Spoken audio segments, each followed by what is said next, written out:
कैसा रहा था सर आपका बचपन? बचपन तो गरीबियत में गया मेरा। मैंने लमरेटा स्कूटर लिया था 82 में 1200 रुपए का। पहला ब्लड डोनेशन मैंने 18 साल की उम्र में किया। धमका के मार पीट के लाश उठा लाता था मैं तो वहाँ से। जहाँ सरकार फेल होगी वहाँ एक सरदार काम आ गया। सर इतनी लाशों के बीच कभी डर नहीं लगा आपको? डरो जिंदा लोगों से जो बहुत खतरनाक है। कोविड में मुझे भूत दिखे।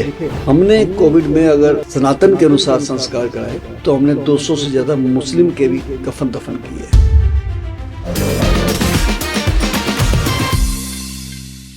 किसी की मुस्कुराहटों पे हो निसार, किसी का दर्द मिल सके तो ले उधार, किसी के वास्ते हो तेरे दिल में प्यार, जीना इसी का नाम है। ये लाइंस अक्सर आपने सुनी होंगी, लेकिन इस लाइन को जिस शख्स ने अपनी जिंदगी बना लिया उस शख्स का नाम है पद्मश्री सम्मानित जितेंद्र सिंह शंटी। शंटी सर, बहुत बहुत स्वागत है आपका हमारे पॉडकास्ट में। धन्यवाद। जय हिंद। सर, आप 100 बार से ज्यादा रक्तदान कर चुके हैं। आप एम्बुलेंस मैन के नाम से फेमस हैं। कैसे और कब शुरू हुई ये सेवा यात्रा? कई चीजें ना जीवन में ईश्वर लिख के भेजता है। कुछ माँ बाप से मिलती है, कुछ ठोकरों से मिलती है। अक्सर आप देखते होंगे कोई भी व्यक्ति जीवन में किसी निश्चय को लेकर चलता है, मिशन को लेकर चलता है, उसके पीछे कोई ध्येय होता है उसका। कोई कई बार एक छोटा सा कंकर हमारा रास्ता बदल देता है। मैं भी जब अल्लड़पन में था तो मैंने सोशल काम भी किए, राजनीतिक भी किए, हर तरीके के, लेकिन धार्मिक भी किए।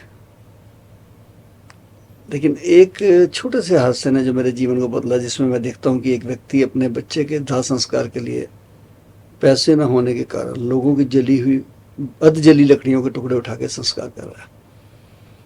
वो बदलाव था मेरे जीवन का। मुझे लगा यार, राष्ट्रीय राजधानी में लोग करोड़ों रुपए मकान पे लगाते हैं, शादी पे, मैरिज एनिवर्सरी, बच्चे के जन्मदिन पे, कार पे।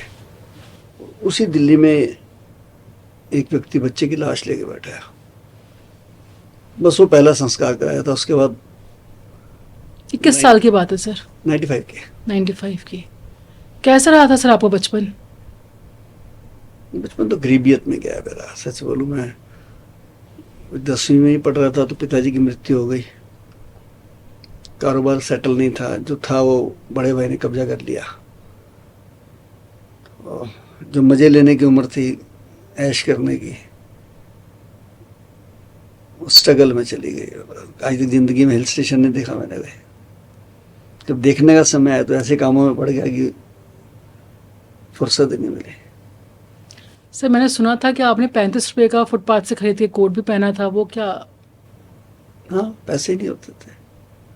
81 की बात है शायद ये। मैं ऐसे कहीं जा रहा था तो मुझे लगा कि बाजार से पटरी पे नहीं लगा रहते, तो बहुत सुंदर कोट लगा मुझे। मैंने कहा कितने का? कह रहा 40 रुपए का। मेरी जेब में थे ही 35। मैंने कहा 35 रुपए दे दूँ? कह रहा दे दो। मैंने 4 साल पहना कोट। वो 35 रुपए का कोट आपने 4 साल 4 साल पहना मैंने। वो सेकेंड हैंड होते हैं ना, रिपेयर करके बेचते हैं। और इवन देन जो मेरे फादर साहब के जो पुराने कोट थे, शर्ट्स थी, पैंट थी, वो भी रिपेयर करा के मैंने सारी ठीक करा ली थी। मैं भी वो भी पहनता था। मुझे अच्छा लगता था। एक तो मुझे मेरे सेंटिमेंट्स पापा के साथ जुड़े हुए थे। दूसरा, पैसे भी नहीं होते थे, नए कहाँ से सिलाएंगे। आजकल का ज़माना तो पहना और फेंक दिया। पहले लोग बड़े भाई के छोटे भाई पहनते थे, पिता के बच्चे पहनते थे, तो वो तो खैर मैंने श्रद्धा से पहने थे। लेकिन जो है कोट एक नहीं 2 खरीदे थे। एक पहले 35 के बाद में एक 52 रुपये का भी खरीदना पड़ा। एक मुझे अच्छा सा लेदर का मिल गया। मैंने मतलब ज़्यादा पैसे खर्चने वाली शक्ति नहीं थी।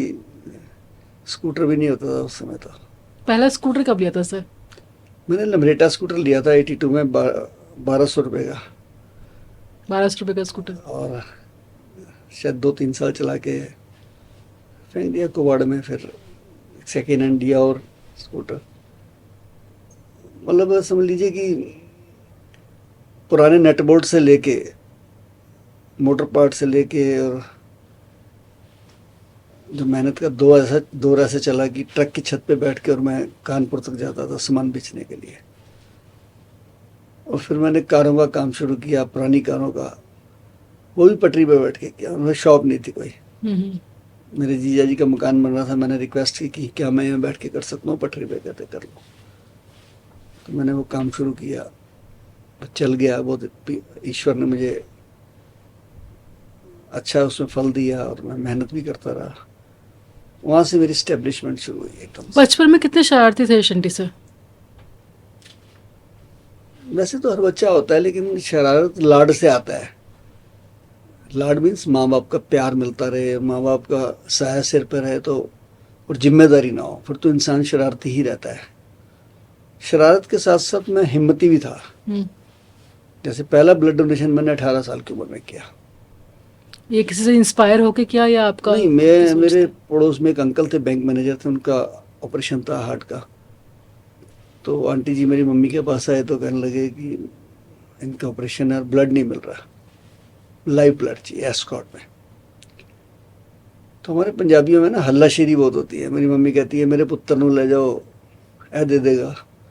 अच्छा, मुझे पता ही नहीं था ब्लड डोनेशन होता क्या है। तो मैं चला गया, उन्होंने लेटाया, मेरा ब्लड डोनेट हो गया। और लकीली उनका भी ए बी पॉजिटिव था, मेरा भी पॉजिटिव। ऑपरेशन हो गया, वो ठीक हो गए। वो जहाँ भी खड़े होते थे हमारी कॉलोनी में, सबको एक ही बात कहते थे कि मैं शंटी के खून से जिंदा हूँ। तो मुझे लगा यार बड़ी कीमत है खून देने की। तो फिर मैं पहले साल में, फिर साल में 2 बार, फिर साल में 4 बार, ऐसे करते करते 2019 में मेरी सेंचुरी हो गई थी। 2019 में? अब तो अब तक तक कितनी 106 बार बार दे डोनेट चुका कर हूँ चुके? मैं। 106 बार? वर्ल्ड बुक ऑफ रिकॉर्ड में आ चुका है मेरा नाम। और डोनर सिंह की उपाधि मुझे नेशनल ब्लड ट्रांसफ्यूजन काउंसिल ने दिया है। सर आप डोनर सिंह भी हैं और एम्बुलेंस मैन भी। बहुत कुछ हूँ मैं। नगर सेवक भी हूँ, पद्मश्री भी हूँ। हाँ हाँ बिल्कुल। अच्छा सर, बचपन की थोड़ी यादें और शेयर करते हैं। क्या माँ बाप के जेब से कभी पैसे चुराए हैं आपने? मैंने ज़िंदगी में 2 बार चोरी किया। एक बार तो पापा जी नहा रहे थे, तो गली में वो घंटी बजा के वो बेचने आते थे, रुई सी होती थी, खाते थे मीठी मीठी सी। Sugar candy? ऐसे कुछ बोलते हैं। हम्म, उन्होंने 2 रुपये चोरी कर लिए, तो पापा ने, उस समय 2 रुपये किसी की जेब में होना बहुत बड़ी बात होती थी। उन्होंने शायद गिने हुए थे, क्या था नहीं, पहले तो उन्होंने कैंडी देखी, बोले कहाँ से लिया ये। मैं बोला भी आया था वो। फिर थोड़ी देर बाद कहते हैं तुमने मेरी जेब में से पैसे निकाले हैं। तो मैंने कहा निकाले हैं। तो उन्होंने कैंडी वाले को बुलाया, भाई 10 पैसे की चीज़ के तो 2 रुपये लेके चला गया। उसको डांटा, फिर मेरे को पिटाई करी। और हमारे घर में एक जस्ट लाइक क्या बोलते हैं, चौखाट थी लकड़ी की, उसके साथ मुझे उल्टा लटका दिया, सिर्फ इसलिए कि इसको आगे से चोरी ना करने की हो रहे, शिक्षा देने के लिए। ये मेरा पहली बार था चोरी का। और दूसरी बार? दूसरी बार चोरी मैंने अपने लिए नहीं की, किसी और के लिए की। एक मेरे अंकल थे, पत्रकार थे पंजाब केसरी में, अरुण जी। उनकी डॉटर इन लॉ का ऑपरेशन होना था और उनका ब्लड ग्रुप था AB नेगेटिव। ओके। उन्होंने कहा कि उसका बच्चा प्री मैच्योर में डेथ हो गया, कर गया था और सेप्टिक हो गया था। She was very serious. उन्होंने कहा जी अगर AB नेगेटिव ब्लड नहीं मिलेगा तो मर जाएगी। मैं सब हॉस्पिटल में गया, जहाँ जहाँ ब्लड डोनेट करते थे, कहीं नहीं मिला। तो मैं रेलवे हॉस्पिटल गया, ब्लड बैंक में, वहाँ था। मैं और मेरा दोस्त था एक संजीव, हम दोनों ने बात करी तो कह लगे 2 यूनिट पड़ा है, बट कल किसी का ऑपरेशन है और रिजर्व है। मैं सोचता रहा 10 मिनट कि यार जो रिजर्व है वो ऑपरेशन है नहीं है, टल भी सकता है। जिसकी जान अभी जाने वाली है, पहली ज़रूरत तो उसकी है ना। तो हम बैठे रहे वहाँ 1 घंटा। वो कहने लगा जाओ। मैंने कहा नहीं, हम आपके हेड से बात करके जाएंगे। इन बिटवीनों बात करने अंदर कहीं पता नहीं कहाँ गए, आई डोंट नो। मैंने उसका फ्रीज़र खोला, 2 यूनिट ब्लड लेके भाग गया मैं वहाँ से। मैं ब्लड चोरी किया? और लाके मैंने दे दिया और चढ़ा दिया। मतलब ये मैंने करी चोरी, इसमें कोई दो लेकिन राय अच्छे नहीं काम के लिए की गई चोरी है। चोरी लेकिन नहीं मेरा दिल होती। कहता है कि मैंने ठीक किया, वो करनी चाहिए थी मुझे। तो कहा भी जाता है ना सर कि अच्छे काम के लिए की गई चोरी चोरी नहीं होती है। हाँ, मैं कहता हूँ अच्छा हो या बुरा हो, मेरा दिल ने जब गवाही दी कि नहीं यार ये बात ठीक है, ये कर देना चाहिए, अब मैंने कर दिया। तो ये बचपन से मेरे अंदर वो बात है कि मैं बदतमीजी बर्दाश्त नहीं करता। किसी के साथ कोई जुल्म हो रहा है मैं वो बर्दाश्त नहीं करता बिल्कुल। गरीब आदमी के साथ, जैसे मैं जा रहा हूँ और कोई रिक्शे वाले को अगर कोई बदतमीजी कर रहा है, ठेले वाले से कर रहा है, तो मैं उसको रोक के टोकता हूँ, यार तुम ये क्या कर रहे हो, तुम क्या बात है। कहता ये 3 रुपये फालतू मांग रहा है। मैंने कहा 3 रुपये तो मेरे से ले लिया, इसको कुछ मत कहा यार। तो बेचारा कितनी मेहनत कर रहा है। तो गर्मी के अंदर हम लोग AC भी नहीं छोड़ पा रहे हैं और ये गर्मी के अंदर रिक्शा चला रहा है, ठेला चला रहा है, 5 रुपये फालतू कमा लेगा, क्या आफत है। सही। आप 5 स्टार होटल में जाके तो बार्गेनिंग नहीं करते हो, बिल्कुल नहीं करते। आप किसी 5 स्टार हॉस्पिटल में जाके भी नहीं करते हो। टिप भी देकर आते हैं वहाँ तो एक्स्ट्रा। 5 स्टार होटल भी और हॉस्पिटल भी, वहाँ तो नैपकिन के भी पैसे लेते हैं आपसे, लाखों रुपए देते हो आप। और रिक्शे वाला अगर 3 रुपए फालतू मांग लेता हो, लड़ देते हो उससे। तो वो चीज़ें मुझे बड़ी अजीब सी लगती हैं, जब लोग ऐसे लोगों से, गरीब लोगों से, असहाय लोगों से बदतमीजी से बोलते हैं ना। मुझे लगता है यार ये इनकी सोच बहुत छोटी सोच है, इनको ऐसा नहीं करना चाहिए। मैंने अपने जीवन में कभी किसी शॉप पे जाके बार्गेनिंग नहीं की, मैं कभी नहीं करता बार्गेनिंग। मैं जाते ही उस दुकान पे जो मेरी जेब को अलाउ करते हो, मैं जो पसंद करता हूँ, कितने पैसे उतने पैसे दे देता हूँ, बस मेरी आदत है ये। नहीं तो मैं बड़ी दुकान पे चढ़ता ही नहीं, मुझे पता है कि ये दुकान वाले लूटते हैं, मैं नहीं जाऊँगा वहाँ पे, मेरी आदत है। सर एम्बुलेंस नाम कब और कैसे पड़ा आपका? बचपन से, जब 95 से मैंने बनाया तो पहले तो मुझे अपनी कार बेचनी पड़ी थी, 800 कार। बनाई क्यों एम्बुलेंस? क्योंकि मेरे, जब हमने डेड बॉडी का संस्कार का काम शुरू किया और 16-17 शमशान घाट अडॉप्ट कर लिए, तो एक दिक्कत आने लगी कि जैसे घर से शमशान जाना है या हॉस्पिटल में कोई डेथ होगी, घर लाना है, तो उस समय कैसे लेके जाएंगे? कार में तो लेके नहीं जाएंगे। इन बिटवीन एक बहन जी थे, प्रोफेसर थे दिलशाद गार्डन में, उन्होंने बताया कि कल मेरे को इतनी दिक्कत आ गई कि मम्मी की डेथ होने पर उनकी डेड बॉडी को दिलशाद गार्डन लाने के लिए हम सब्जी की रेडी पे रख के लाए। मेरा दिमाग थोड़ा क्रिएटिव है, मैंने दिमाग लगाया, मैंने कहा क्यों नहीं कर सकते ये काम, हम क्यों नहीं कर सकते? दाह संस्कार का शुरू कर लिया तो शववाहन का भी कर लेते हैं। फिर एक शववाहन और एक एम्बुलेंस दोनों बनाई है हमने। एम्बुलेंस का इनॉग्रेशन कराया था मैंने स्वर्गीय मुख्यमंत्री दिल्ली के थे साहिब सिंह वर्मा जी, और शव वाहन का मैंने कराया था क्रिकेट सम्राट कपिल देव जी से। दोनों मैंने कराया इनॉग्रेशन। तो अब तक कितनी एम्बुलेंस हो चुकी हैं सर अपनी? अब तो 32 है मेरे पास, और अब 15 डेड बॉडी की पर डे एवरेज भी है। Per day 15 dead bodies? Minimum 15 से 20 भी हो जाती है। कोविड में तो 150-200 तक पहुंच गए थे हम पर डे। सर कोविड में आपकी एनजीओ ने, शहीद भगत सिंह सेवा दल ने बहुत काम किया, बहुत सारी डेड बॉडीज़ का आपने अंतिम संस्कार किया। काफ़ी ऐसी डेड बॉडीज़ थी जिनकी जो लावारिस भी थी, लेकिन कई ऐसी डेड बॉडीज़ भी थी जिनकी फैमिली भी थी और उनको टच भी नहीं करी थी। हाथ नहीं लगाते। तो सर ऐसी कोई, मेरे से ज़्यादा मेरे बच्चों ने, मेरे वॉरियर्स ने, मेरे ड्राइवर्स ने, शमशान घाट पे काम करने वाले कर्मियों ने बहुत काम किया। 2 ड्राइवर मेरे चले भी गए, उसमें शहीद हो गए। कभी डर नहीं लगा सर आपके ड्राइवर्स को कि हम ये काम क्यों करें, लोग नहीं टच कर रहे? कैसे मोटिवेट किया जब मैं डेथ बेड पे था, क्योंकि पहला वाला कोरोना बहुत स्ट्रांग था, दूसरे में तो लोग लापरवाही से गए हैं, सख्त पहले वाला था जबकि। लेकिन हमारी तैयारियां ना होने के कारण, प्रशासनिक तैयारियां ना होने के कारण दूसरे बार में मौत ज़्यादा हुई है। जैसे ऑक्सीजन की दिक्कत आ रही थी, जब पहले एक झटका लग गया था और साल निकल गया, आपने तैयारी नहीं करी कुछ भी। जयपुर गोल्डन हॉस्पिटल में एक रात में 25 लोग मर गए थे ऑक्सीजन की वजह से, एक रात में। सर गंगाराम हॉस्पिटल का चीफ डॉक्टर मर गए थे ऑक्सीजन की वजह से। तो ये क्या था? लापरवाही थी और क्या था? इसमें कोई दो राय नहीं है। मैं इसमें ऑनलाइन बोलता हूँ इस बात को कि जहाँ लोगों ने सेवा की कोविड में, धार्मिक संस्थाओं ने, एनजीओज ने, वहीं लोगों ने इंडस्ट्री के रूप में काम भी किया। कुछ हॉस्पिटल ने तो हदें पार कर दी। कोई ऐसा केस है जो आपको देखकर ये सोचने मजबूर करे कि लोग इस मौके का भी फायदा उठा रहे हैं? हाँ, एक क्यों सैकड़ों, 11 केस मेरे पर रजिस्टर्ड हुए हैं, एफआईआर मेरे हुई है। इसी बात की तो वही है कि मैं धमका के मार पीट के लाश उठा लाता था मैं तो वहाँ से। आप किसी की बॉडी को रखने का क्या हक है आपको? जिस बीमारी का इलाज नहीं है, उस बीमारी के आप 25 लाख रुपए किस बात के ले रहे हैं? 25 लाख, 30 लाख, 40 लाख, कई हॉस्पिटल वाले तो बन गए जी इसमें। अगर मैं गलत कह रहा हूँ तो 2,000 वाला इंजेक्शन दिल्ली में 2 लाख का कैसे बिका? 500 वाला ऑक्सीजन का सिलेंडर 50,000 का कैसे बिका? बिका कि नहीं बिका? बिल्कुल बिका है, बिल्कुल बिका है। 1000 वाली एम्बुलेंस 50,000 में कैसे बिकी? 50,000 में तो लोगों ने संस्कार भी कराए हैं दिल्ली जैसे शहर में, राष्ट्रीय राजधानी में। लेकिन सर इन सब पे बात कहीं नहीं की गई। लोगों ने बहुत फायदा भी उठाया, इस पे बात कहीं नहीं की गई। सच कह रहे हैं आप। मैंने तो वो जगह की, मैंने इस बात को किया भी। मैंने एक रूल भी बनवा दिया ना, जब मैं मेंबर बना कोर ग्रुप में एनजीओस के, एनएचआरसी में, नेशनल ह्यूमन राइट कमीशन, मैंने ये बात रखी और उस पर रूल पास हो गया कि कोई भी हॉस्पिटल डेथ होने के बाद डेड बॉडी को रोक नहीं सकता है, अंडरटेकिंग लेके तुरंत उसको बॉडी देनी पड़ेगी। और अब दे रहे हैं लोग, जबकि लोगों को पता नहीं है सबको ये बात, ना वो लिख के लगाते हैं हॉस्पिटल वाले, लेकिन ये कानून पास हो गया पूरे देश के लिए। ये एफर्ट्स मैंने किए थे। बहुत सराहनीय एफर्ट है सर ये।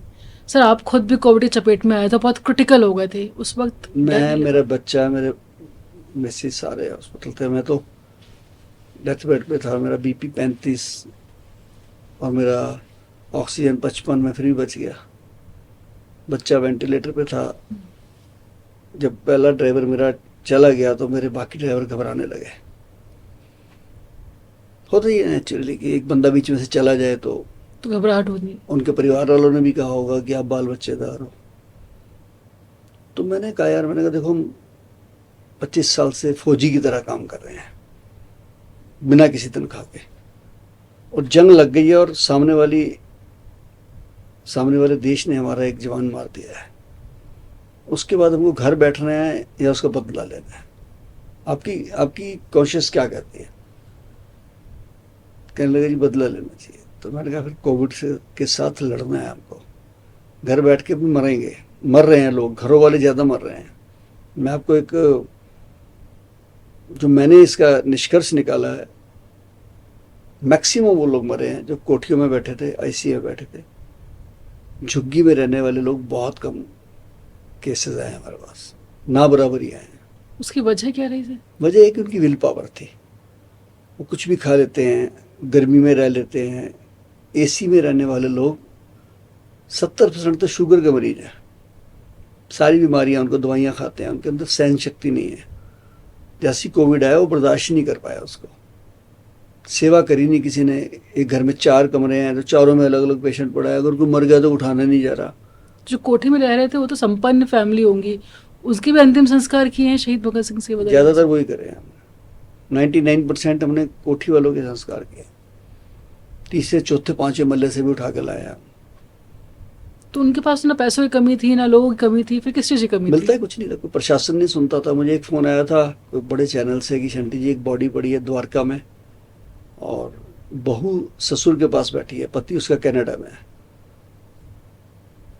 तो कुछ करिए यार, चौथा दिन है, बॉडी बिना एसी के, मतलब मोर्चरी बॉक्स नहीं है, कुछ नहीं, बॉडी घर पे है। फिर हम गए द्वारका,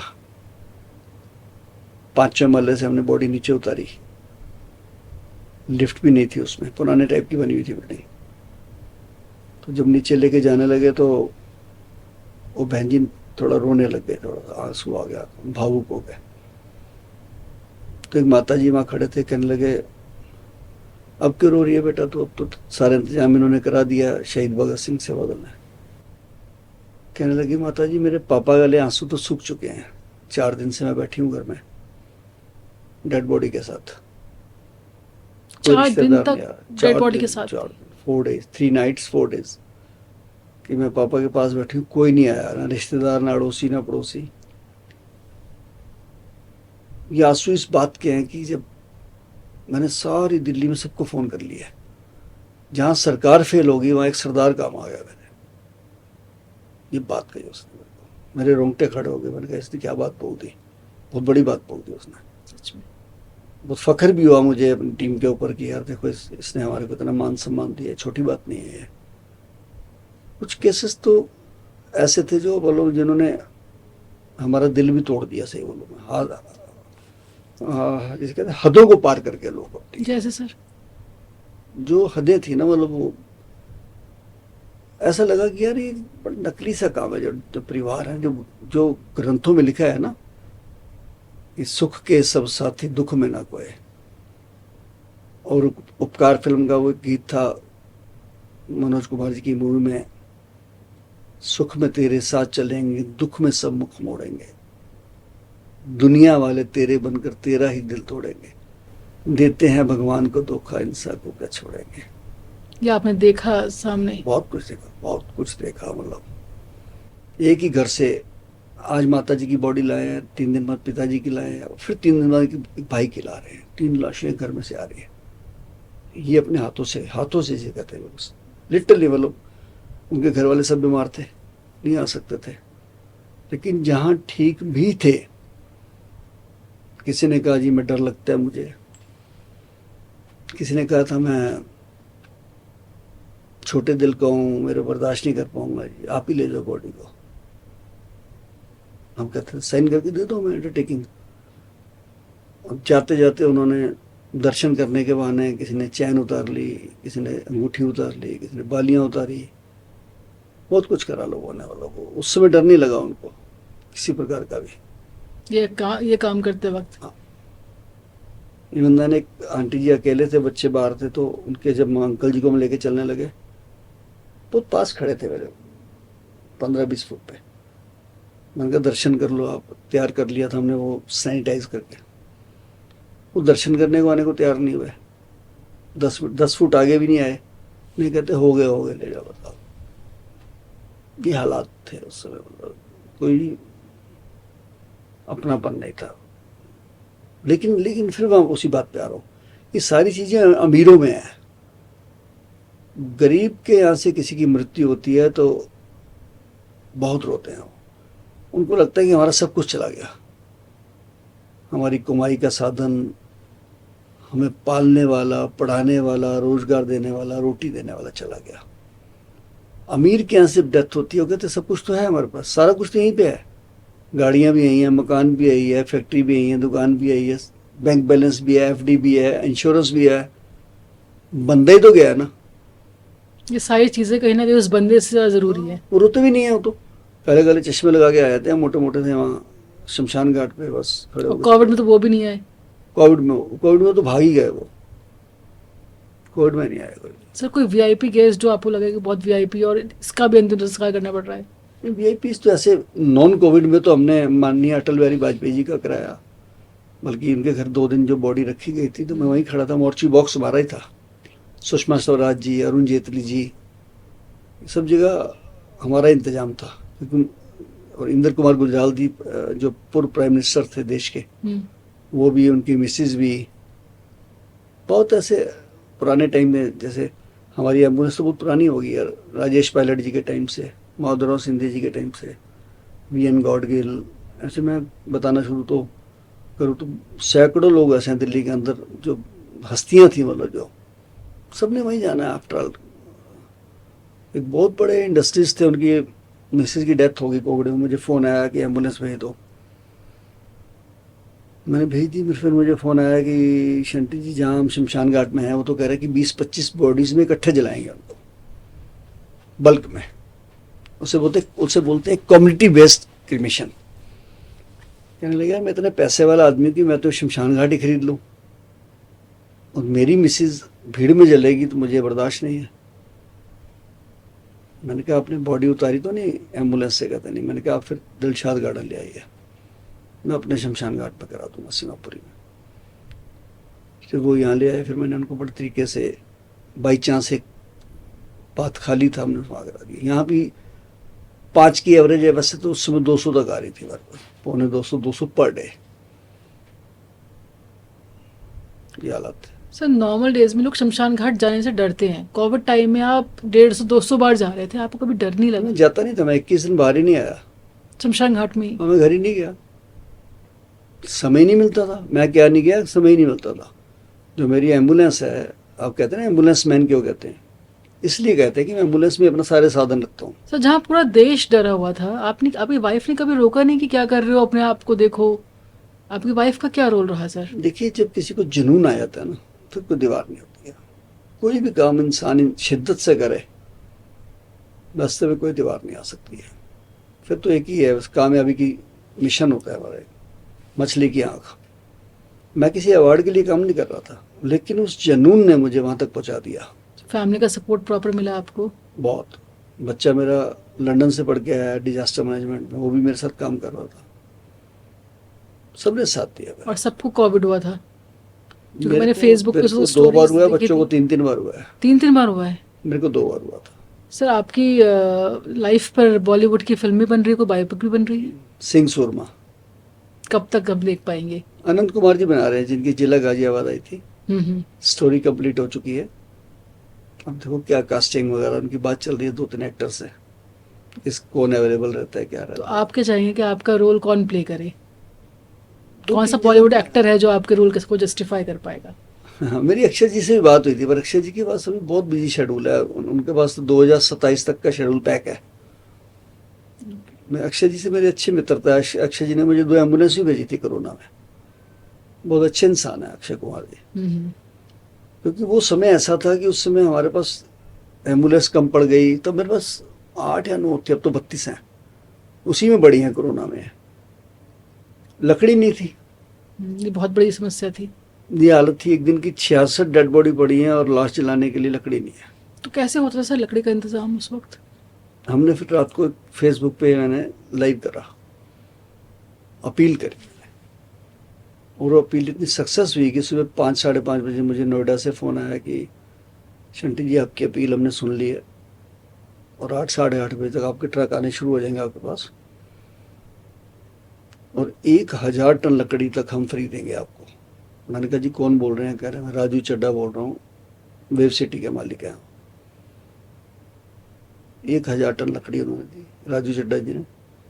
और बाद में जब एम्बुलेंस बढ़ गई, जगह नहीं थी, तो उन्होंने अपने सन सिटी में हमारे को एक बहुत बड़ा प्लाट अलॉट करा कि आप यहाँ खड़ी करें गाड़ियाँ, और उसी प्लॉट में अब हम डायलिसिस सेंटर खोलने वाले हैं।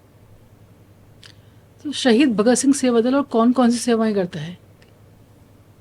शुरू से जो हम कर रहे हैं बेसिकली वो अनक्लेम डेड बॉडी का क्रिमेशन, उसके बाद जो नॉर्मल बॉडीज़ हैं उनको घर से लाना शमशान तक, हॉस्पिटल से लाना घर, उसके लिए शव वाहन देते हैं, पेशेंट के लिए एम्बुलेंस देते हैं, मॉर्ची बॉक्स देते हैं, जैसे बॉडी को 1 दिन 2 दिन 3 दिन रखना है, किसी के बच्चे बाहर से आने हैं, किसी के गेस्ट आने हैं, और ब्लड डोनेशन। और डायलिसिस ऑन व्हील का भी कुछ मैंने वो प्लान में है, हमारे पाइपलाइन में है, ओके। क्योंकि थोड़ा बड़ा प्रोजेक्ट है, उसमें हम कुछ नई चीज़ लाने जा रहे हैं। क्या है विजन सर वो? वो नई चीज़ है कि हमारी जो एम्बुलेंस है उसी टाइप की गाड़ी बना के उसके अंदर डायलिसिस मशीन लगेगी, dialysis on wheel on your door step. कोई ऐसे लोग हैं जो पैसे वाले, खास करके जो अफोर्ड कर सकते हैं पर वो जा नहीं सकते, बच्चों के पास टाइम नहीं है, कभी कभी नौकर को भेज देते हैं। मैंने ऐसे भी लोग देखे हैं जो खुद ही डायलिसिस कराने जा रहे हैं, खुद ही कार चला के जा रहे हैं, जाता ही नहीं कोई साथ में।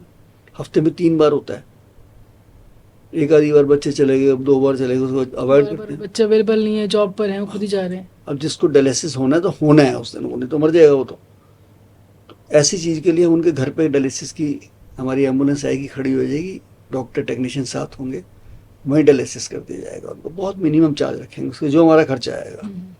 मतलब अगर सपोज 10,000 लेते हैं लोग उसका, तो 1,000-1,500 में कर देंगे जो हमारा खर्चा आएगा। अभी मेरा रोटरी क्लब से कोई टाई अप हुआ है, आगरा में अभी हमारा एक सेमिनार था रोटरी क्लब का, उसमें फाइनल किया है कि हम दोनों मिलके करेंगे प्रोजेक्ट। सर शहीद भगत सिंह सेवा दल का नाम भगत सिंह के नाम पर है, भगत सिंह से क्या आप इंस्पायर हैं? सारी दुनिया इंस्पायर है, क्योंकि आपका लुक भी आप वैसा ही कुछ। मैं पगड़ी भी उन्हीं की वाली बांधता हूँ हमेशा, क्योंकि ये जो कलर है ना, कलर ही जज्बाती कलर है, ये कलर ये क्रांति का कलर है। उन्होंने कहा था खून शहीदों का प्यारो मिला हुआ इस रंग में, खून शहीदों का प्यारो मिला हुआ इस रंग में, जिन्हें देश व जान से प्यारा, आओ हमारे संग में, हमने अपने प्राणों से है आज़ादी को तोला, मेरा रंग दे बसंती चोला। ये भगत सिंह ने कहा था। आप मूवीज देखते हैं सर? मैंने भगत सिंह जी की जो मनोज कुमार वाली मूवी थी वो 80-90 बार देखी है। 80-90 बार? हाँ। और हर बार क्या कुछ नया सीखा आपने उससे? हर बार रोता था देख के मैं। बनाई इतनी मार्मिक थी, जो रोल उसमें मनोज कुमार जी कर गए हैं। बाद में कई मूवीज आई हैं लेकिन वो रोल कुछ। मैंने पूछा मनोज जी से मेरे बड़े अच्छे ताल्लुकात थे, मैं अभी उनकी डेथ पे भी गया था, तो उन्होंने बताया कि भगत सिंह जी की जो माता जी थी विद्यावती जी, मैं उनके साथ 1.5 महीना रहा जाके, भगत सिंह जी के हाव भाव जानने के लिए, उनका बोलने का तरीका, उनका सोने का तरीका, चलने का तरीका, गुस्से में कैसे लगते थे, सारी बातें वो सीख के। क्योंकि भगत सिंह एक बहुत ही डायनेमिक पर्सनालिटी थी, मतलब 6 फुट 2 इंच का जवान, पढ़ा लिखा, ग्रेजुएट लाहौर से, छोटी बात है। आप भगत सिंह जी की राइटिंग देख लें, आज भी बड़ी उनकी बुक्स हैं जो आप उनकी राइटिंग देखेंगे तो दिल खुश हो जाएगा आपका। अच्छे अच्छे अंग्रेज नहीं लिख सकते ऐसे। आज के यूथ को सर भगत सिंह से क्या सीखना चाहिए? डेडिकेशन, काम करने का तरीका, देश पहले है, नेशन फर्स्ट। सर इतनी लाशों के बीच कभी डर नहीं लगा आपको? ये क्वेश्चन मुझे औरंगाबाद में इसको संभाजी नगर कहते हैं, एक वहाँ पे स्टेज शो था, मैं गेस्ट में गया था। एक बच्ची ने किया था कॉलेज की कि अंकल आप इतनी लाशों में रहे, आपको डर नहीं लगा? तो मेरा जवाब था कि बच्चों डरो जिंदा लोगों से, जो बहुत खतरनाक है। जो बेचारे जा चुके हैं आत्माएं, उनसे क्या डरना? वो तो आपकी राह देखनी है कि उसको कहीं ठिकाना लगा दो। और जिस चीज से प्यार हो जाए ना इंसान, उससे नहीं डरता है। मुझे तो मौत को देखते हुए, मैं सड़क के ऊपर कोई मरा पड़ा हो, आप कहते हो ना एम्बुलेंस क्यों लेके चलते हो, रास्ते में कोई डेथ हो जाए, मैं उसे डेड बॉडी नहीं समझता हूँ। मैं समझता हूँ कि पेशेंट है, और ये जज्बा मेरा काम आया। और मैं 14-15 लोग ऐसे जिंदा कर चुका हूँ जिनको लोगों ने अमृत घोषित कर दिया था, और मैं उठाकर उनको समय से हॉस्पिटल ले गया और वो जीवित हो गए, वो जीवित निकले। लोगों ने और पुलिस ने मृत घोषित कर दिया था। इसलिए मेरा जज्बा काम आता है। और उनके साथ रह के ना, जो आदमी जिसके साथ रहता है, जो जानवर के साथ रहेगा वो जानवर से प्यार हो जाएगा, पंछी के साथ रहेगा पंछी से प्यार। लोग पेड़ों से बातें करते हैं, बिल्कुल। जिनको शौक है। मैं रहा हूँ डेड बॉडीज के सर्कल में ज़्यादा, तो मेरे को ना डर लगता है। और मेरे को अभी भी, मैं महीने में 100 से 150 डेड बॉडी लावारिस जो कराता हूँ, जो पुलिस के द्वारा आती है हमारे पास। कोई बेचारा सड़क पे चला गया, कोई ट्रेन के नीचे आ गया, कोई लेने नहीं आ रहा, कोई सर्दी में मर गया हुआ, जैसे गर्मी पीक पे है। परसों 5 बॉडी आई थी। तो मैं समझता हूँ यार, ये क्या जीवन लेके आए इंसान। ये जब पैदा हुए थे किसी घर में कितनी खुशियाँ हुई होंगी, फिर इनके बच्चे हुए होंगे, शादी हुई होगी, आज ये लावारिस है। तो मुझे डर नहीं लगता है, मुझे तरस आता है उसके ऊपर। सर एक आम इंसान जब शमशान घाट के आसपास से भी गुजरता है तो इस डर से गुजरता है कहीं कोई भूत वूत ना दिख जाए।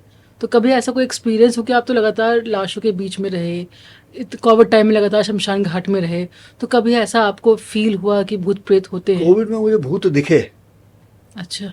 हॉस्पिटलों में, आपके लेबोरेटरीज में जो टेस्ट कर रहे थे। 300 वाला टेस्ट उन्होंने 10,000 में किया। हॉस्पिटल वालों ने 30-30 लाख रुपए का बिल बनाया। इंश्योरेंस कंपनियां, फार्मा कंपनियां, चारों भूत थे उस समय।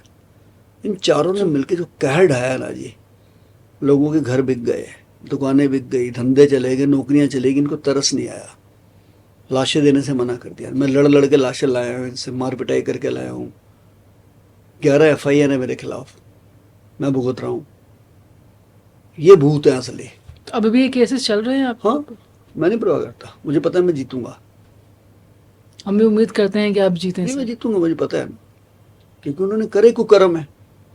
और उस समय किए जब देश के अंदर इतना बड़ा जलजला आया हुआ था, कहर आया था, उस तांडव के अंदर इन्होंने तांडव किया। मौत का तांडव चल रहा है। आज एक हॉस्पिटल जिनका था दिल्ली में 15 हो गए हैं जी। आज भी कोविड नहीं है ना, किसी हॉस्पिटल में डेथ हो जाए, बिल कितना है जी? 20 लाख, 15 लाख, 25 लाख। लेकिन डेड बॉडी ले जाने के लिए फिर उनको बोलेंगे आप अपनी एम्बुलेंस लेके आइए। हॉस्पिटल क्यों नहीं छोड़ सकता घर पे जी, इज्जत के साथ उसको? बिल्कुल छोड़ना चाहिए। और दिल्ली के अंदर 10,000 से ज़्यादा, से दिल्ली की बात कर रहा हूँ मैं, राष्ट्रीय राजधानी की, जो हॉस्पिटल है उनके अंदर डेथ हो जाए तो मोर्चरी नहीं है उनके पास, कमरा नहीं है बॉडी रखने का। अरबों रुपए कमाने वाले हॉस्पिटल, उनके पास डेड बॉडी रखने का कमरा नहीं है। रात को 2:30 बजे बोलेंगे डेड बॉडी घर ले जाओ जी। ये जलालत नहीं है क्या? बहुत है। भूत वो हैं कि भूत वो हैं? ये भूत हैं जो पैसे कमा रहे हैं, अंधे पैसे कमा रहे हैं। और कहीं ना कहीं किसी ना किसी बड़े हॉस्पिटल में किसी ना किसी राजनीतिक का हाथ है। ये कहने की जरूरत नहीं है मुझे, सबको पता है। सर राजनीति का जिक्र आया तो अभी हम दिल्ली इलेक्शन की बात करते हैं। आपने भी चुनाव लड़ा आम आदमी पार्टी से और आप वो चुनाव लूज कर गए। सर आपको दुख नहीं हुआ कि जिन लोगों के लिए आपने इतना काम किया, इतनी सेवाएं दी और लगातार कितने सालों से कर रहे हैं, वो आपको वोट तक नहीं दे पाए? ऐसी बात नहीं है। मुझे 58,000 लोगों ने प्यार किया, 58,000। वैसे मुझे इलेक्शन नहीं लड़ना चाहिए था। ऐसा क्यों सर? मेरी कॉन्शियस ये कहती है मैं अपने काम में व्यस्त चल रहा था, मुझे सेवा में बड़ा मज़ा आता है, लेकिन कुछ परमात्मा ने चक्रव्यूह चलाया और मैं इलेक्शन लड़ गया कुछ सोच समझ के। लेकिन जब डिफीट हो गई तो मुझे, कहते हैं ना कि जब इंसान गरीब होता है तो अपने से ज़्यादा गरीब वालों को देखे तो सब्र आ जाता है। तो मैंने इतिहास पढ़ा यार, देश के बहुत बड़े बुद्धिजीवी, इकोनॉमिस्ट, मनमोहन सिंह जी साउथ दिल्ली से खड़े हुए चुनाव हार गए थे। Kiran Bedi first IPS India की महिला, दिल्ली के कृष्णानगर से चुनाव लड़ी, चुनाव हार गई। दलितों के मसीहा डॉक्टर भीमराव अंबेडकर जी महाराष्ट्र से चुनाव लड़े थे, चुनाव हार गए थे। भगत सिंह जी के सके भाई कुलतार सिंह सहारनपुर से चुनाव लड़े, चुनाव हार गए। तो मैं किस खेत की मूली हूँ? जब इलेक्शन आता है लोग देखते हैं जातिवाद, लोग देखते हैं धर्म, लोग देखते हैं हवा किसकी ये हवा सही है? है, और ये देखना क्या सही है? अंधभक्त किसके हैं? वो उनको कोई काम नहीं देखता है। इवन देन मेरे सामने जो कैंडिडेट खड़े थे उन्होंने मंच पे बोला कि ये खालिस्तानी है, इनको वोट मत देना। मेरे लिए बोला। जब मैं शमशान से लाशें उठा रहा था मैं खालिस्तानी नहीं था।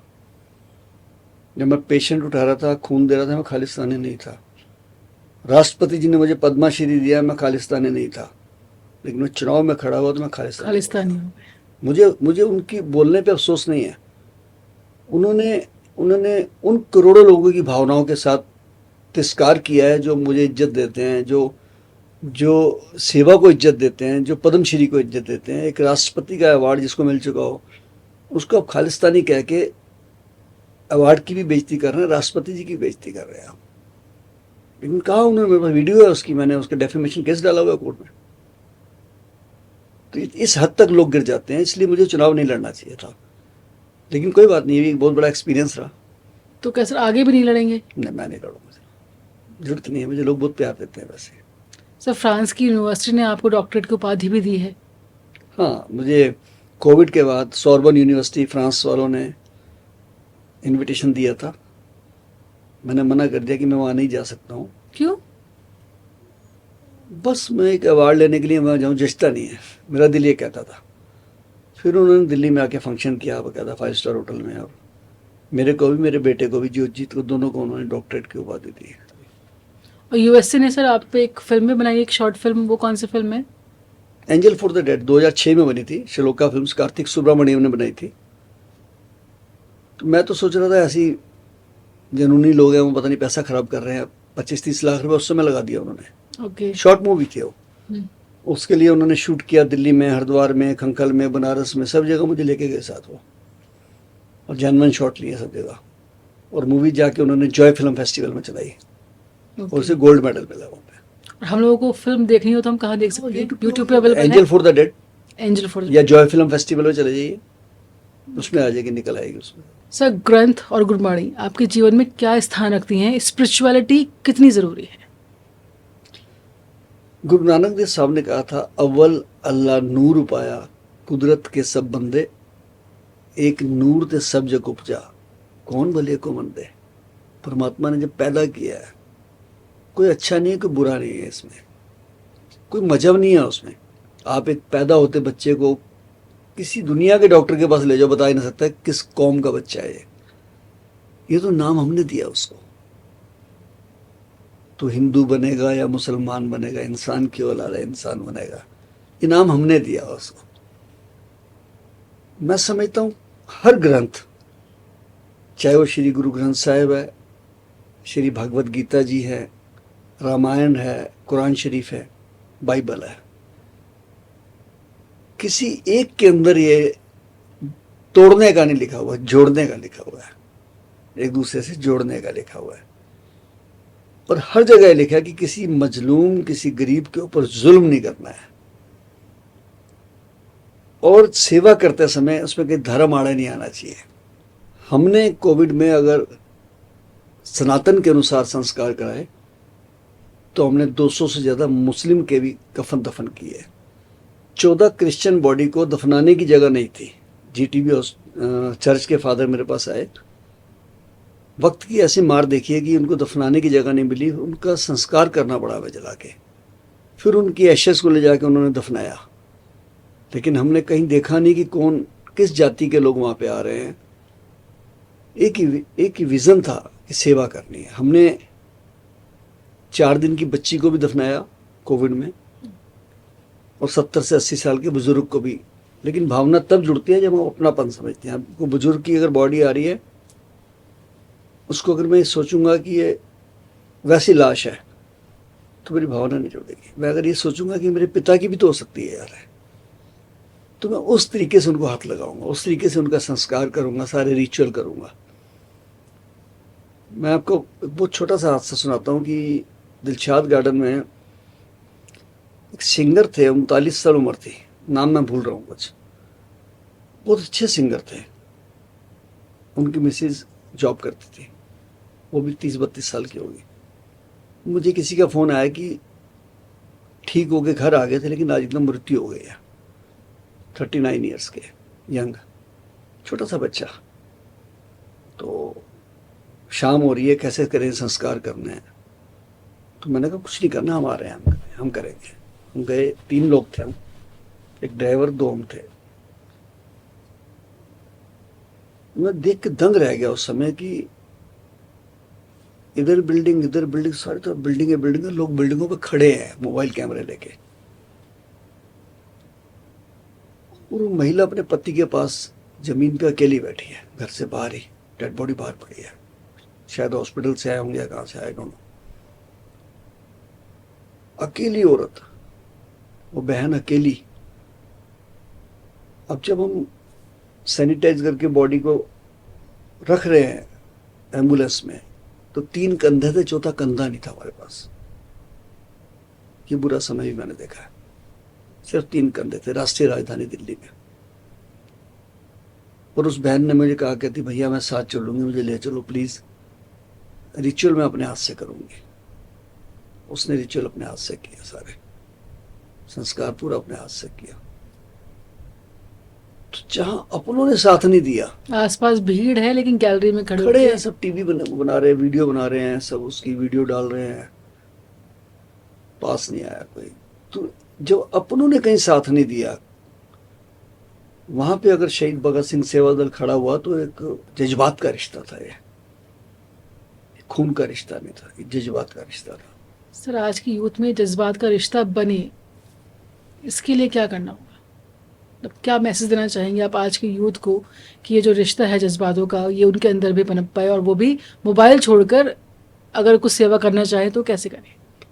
देखिए, सबसे पहले तो इसमें मैं एक फर्क बताऊंगा कि संयुक्त परिवार खत्म हो गए। पहले टाइम में परिवार संयुक्त होते थे, रात को इकट्ठे बैठते थे या मोहल्ले में बैठते थे। पिता ने, मम्मी ने हमको थप्पड़ मारा तो मेरी नानी ने, दादी ने या मेरी ताई ने, चाची ने गोदी में लिटा लिया, तो बच्चे का गुस्सा चला जाता था थोड़ी देर के बाद। आज अकेले अकेले रह रहे हैं सब। बच्चे को थप्पड़ मारता है, कोई सुसाइड कर लेता है, कोई भाग जाता है। पहला फर्क तो यही आ गया है। दूसरा, उनको चैरिटी और सोशल चीज़ों को पता ही कुछ नहीं है। उनको रोटी खाने तक पता है बस। मोबाइल देखना, रोटी खाना, सो जाना, मोबाइल देखना, रोटी खाना, सो जाना। यही कारण है कि यंग डेथ बहुत हो रही है इस समय, 40-45।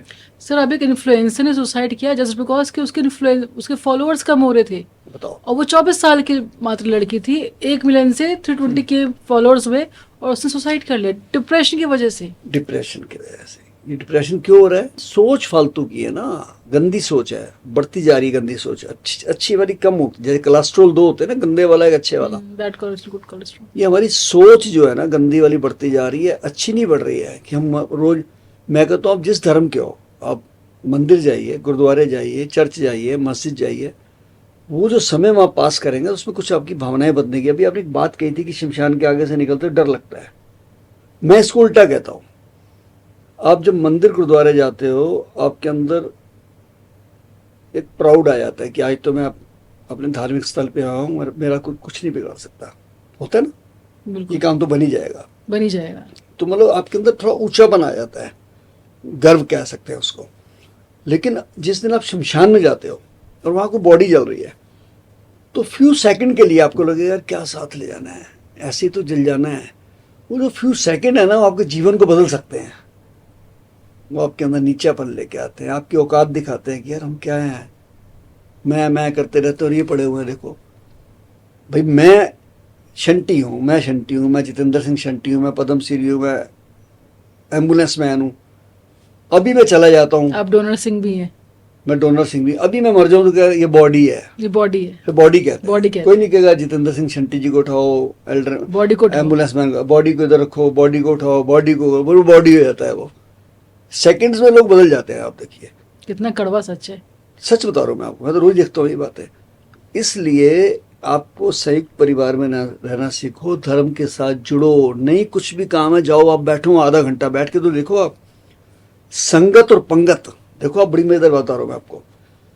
हमारे धर्म में आपने देखा होगा लंगर सारे इकट्ठे खाते हैं, गरीब है, अमीर है, पैसे वाला है, कोड़ी है, कुछ है, वही बैठेगा। इसका एक बहुत बड़ा मैसेज है, पंगत बोलते हैं उसको। जब उस पंगत में बैठ के हमें हमारे अंदर से अहंकार चला जाता है कि मैं भी नहीं खा रहा हूँ, रिक्शे वाला भी नहीं खा रहा है, ये पंगत है। और जब गुरुद्वारे जाते हैं, जो कड़ा प्रसाद हलवा हमें मिल रहा है वही एक रिक्शे वाले को, गरीब आदमी को मिल रहा है, वही एक भिखारी को मिल रहा है, वहाँ भी बराबर हो गए। जब अंदर गुरबानी सुन रहे हैं वहाँ भी बराबर हो गए। तो भाई ये पंगत और संगत का असर जो है ये आपके अंदर आना चाहिए। मजा तब है, और वो कब आएगा जब माँ बाप उस तरफ ध्यान देंगे। जो भी आपका पॉडकास्ट देख रहे हैं उनके मन में भी आ रहा होगा यार ये शंटी कर सकता है तो हम क्यों नहीं कर सकते, शंटी पद्मश्री हो सकता है तो हम क्यों नहीं हो सकते। तो मैं उनको कहना चाहूँगा कि आप भी इन सेवाओं को अपने क्षेत्र में शहीद भगत सिंह सेवा दल के माध्यम से कर सकते हैं, या आप फिजिकली नहीं जुड़ सकते हैं तो आप इस यज्ञ में अपना आहुति दे के भी, अपना अंशदान दे के भी शहीद भगत सिंह सेवा दल के साथ जुड़ सकते हैं। हमारा फ़ोन नंबर रहेगा 8750674433 9999979843।